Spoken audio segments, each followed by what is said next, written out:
Panganjali. Om Swastiastu. Om Awignam Astu Namo Sidam. Om Anubhadra Kartaliantu Wiswata. Semoga pikiran yang baik datang dari segala penjuru.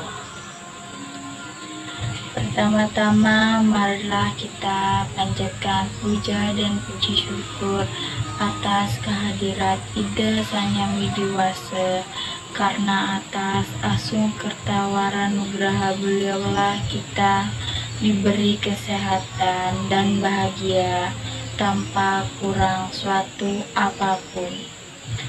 Perkenalkan, nama saya Ilo Gederinto Septen Dewi, kelas 12 NIA 2. Etika dalam masa Brahmacari menurut epos Mahabharata. Dalam konteks kekinian, kita ketahui bahwa agama Hindu memiliki trikrangka dasar, yaitu 1. Tatwa. Tatwa yang dimaksud adalah cara kita melaksanakan ajaran agama dengan mendalami pengetahuan dan filsafat agama. 2. Susila adalah cara kita beragama dengan mengendalikan pikiran, perkataan, perbuatan sehari-hari agar sesuai dengan kaidah-kaidah agama. 3. Upacara. Upacara merupakan keagamaan dalam bentuk ritual yajna yang dikenal dengan panca yajna, yaitu dewa, resi, pitra, manusia, dan buta yajna.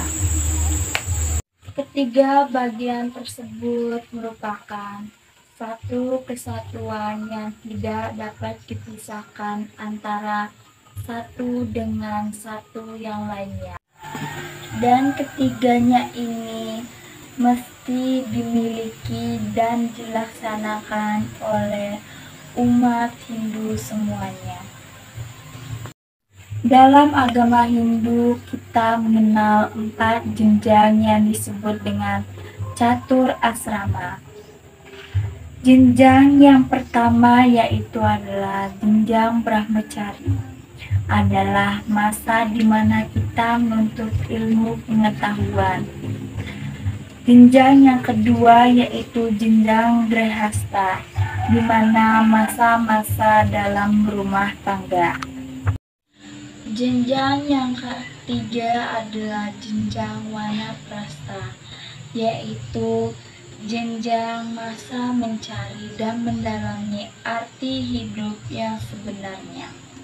Aspirasi untuk memperoleh kelepasan atau moksa dipraktekannya dalam kehidupan sehari-hari. Dan jenjang yang terakhir yaitu jenjang biksuka, artinya melepaskan sepenuhnya pada kenikmatan duniawi dan bebas dari rasa suka, tidak suka, keinginan, keakuan, nafsu, kemarahan, kesombongan, dan ketamakan. Salah satu jenjang yang kita jalani dalam catur asrama yang pertama adalah masa Brahmacari, yaitu masa menuntut ilmu sebagai siswa-siswi. Brahmacari terdiri dari 2 kata, yang itu Brahma yang berarti ilmu pengetahuan, dan cari artinya berarti tingkah laku dalam mencari dan menuntut ilmu pengetahuan. Brahmacari berarti tingkatan hidup bagi orang-orang yang sedang menuntut ilmu pengetahuan.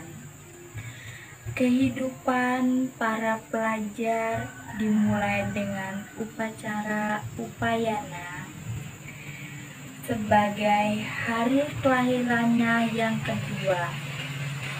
Mereka harus dibuat tabah dan sederhana dalam kebiasaan-kebiasaan mereka. Harus bangun pagi, mandi, melakukan sandhya dan japa gayatri, serta mempelajari kitab-kitab suci. Dalam tahapan brahmacarilah kita mencari waktu yang benar-benar digunakan untuk mencari pengetahuan dan keterampilan untuk meningkatkan kualitas diri. Konsep brahmacari merupakan konsep yang sangat ideal.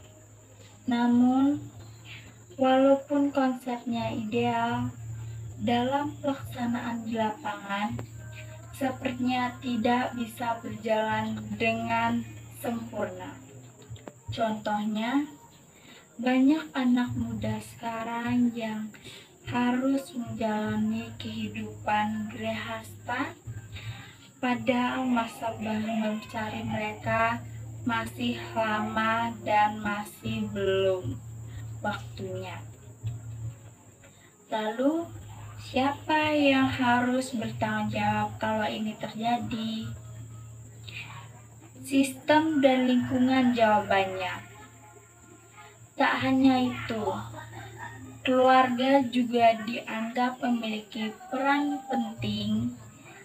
Sering terjadi keluarga yang orang tuanya sibuk, pendidikan anaknya menjadi terlantar, ditambah lagi pengaruh lingkungan yang kurang baik menyebabkan anak menjadi liar dan bebas. Masa muda adalah masa belajar, masa mencari pengetahuan. Disiplin merupakan kata kunci yang harus ditekankan pada anak-anak muda zaman sekarang. Kalau sudah bisa mendisiplin diri dalam memahami tahapan-tahapan kehidupan, tentu semua akan berjalan dengan lancar. Selain itu, evaluasi juga perlu mendapat porsi. Dengan mendisiplinkan diri dan melakukan evaluasi, tentu konsep brahmacari yang ideal ini bisa terwujudkan. Kalau diibaratkan manusia sebagai ilalang, saat muda kita ibarat daun ilalang yang tajam, dan saat daun ilalang itu tua, dia dijadikan atap yang melindungi. Ini berarti bahwa masa muda merupakan masa yang paling tepat untuk menuntut ilmu, karena di umur ini tuntutan hidup kita masih ditanggung oleh keluarga. Jadi, pergunakanlah kesempatan yang baik ini untuk belajar. Jika dibandingkan dengan masa grehasta, merupakan masa yang paling sulit. Alasannya adalah saat memasuki masa ini, kita harus bisa membagi kapan mencari harta, kapan melepaskan harta tersebut, dan kapan kita harus menyimpannya. Menyimpan dalam hal ini bukan semata dalam bentuk konkret, bisa saja dalam bentuk abstrak. Menolong tetangga yang kesusahan bisa dikategorikan menyimpan harta dalam arti abstrak. sebagai investasi di dunia sana. Bapak dan Ibu guru dan siswa-siswa yang berbahagia, kita berbangga menjadi umat Hindu karena kita memiliki epos Ramayana dan Mahabharata yang sampai saat ini masih sangat relevan untuk kita jadikan pedoman dan menjalani kehidupan. Khususnya dalam epos Mahabharata, kita bisa mencari nilai-nilai pendidikan yang syarat dengan makna kejujuran. Bapak, Ibu, serta teman-teman sekalian, mungkin hanya itulah Dharma Wacana yang bisa saya sampaikan. Apabila ada salah kata atau menyinggung perasaan Ibu, Bapak, dan teman-teman sekalian, saya ucapkan cukup sampai di sini Dharma Wacana saya. Semoga apa yang saya sampaikan Bapak, Ibu, dan teman-teman sekalian bisa memaknai dan menyimpulkan apa yang saya berikan. Jika ada salah, saya mohon maaf sebesar-besarnya. Saya akhiri dengan Parama Santi. Om Santi, Santi, Santi, Om.